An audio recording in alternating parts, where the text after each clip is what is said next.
उत्तराखंड की पहाड़ियों में एक निर्जन आश्रम था, जहां साधु अनंतदास तपस्या करते थे। वे संसार से विरक्त थे, न मोह, न माया, न भय।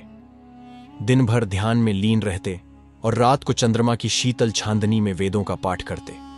एक रात जब आकाश में अमावस्या की काली चादर फैली थी, साधु अपने ध्यान में बैठे थे। तभी आश्रम के सामने एक रहस्यमयी सुनहरी सर्पिणी फुफकारती हुई आई।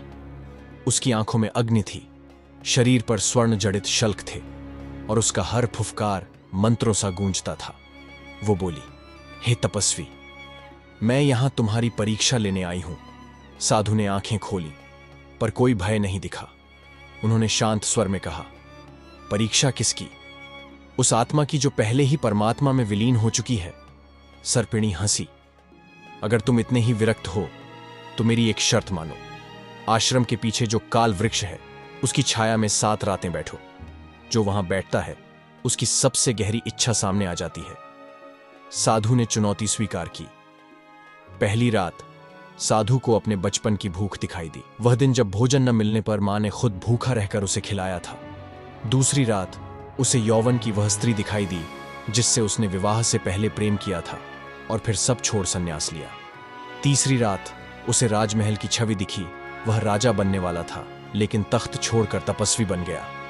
हर रात उसकी तपस्या टूटती रही, उसकी इच्छाएं जागती रहीं, लेकिन वह हारा नहीं। 7वीं रात वह पूर्ण मौन में बैठा रहा, जब उसकी मृत्यु स्वयं उसके सामने आई, एक श्वेत धुएं के रूप में। मृत्यु बोली, अनंतदास, क्या तुम सच में मृत्यु से भी विरक्त हो? साधु ने मुस्कुराकर उत्तर दिया, जो हर दिन मरता है वही जीवन को सबसे गहराई से जानता है। क्षण भर में काल वृक्ष की छाया फीकी पड़ गई। सर्पिणी प्रकट हुई, लेकिन अब वह एक दिव्य देवी बन चुकी थी। तुमने हर इच्छा को देखा, महसूस किया, फिर भी बांधे नहीं गए। अब तुम केवल साधु नहीं, अर्षि अनंत हो। वह अंतर्ध्यान हो गई। साधु वहीं बैठ ध्यान में चले गए। सीख, सच्चा व्यक्ति वही है जो इच्छाओं को देखकर भी उनसे ऊपर उठ जाए।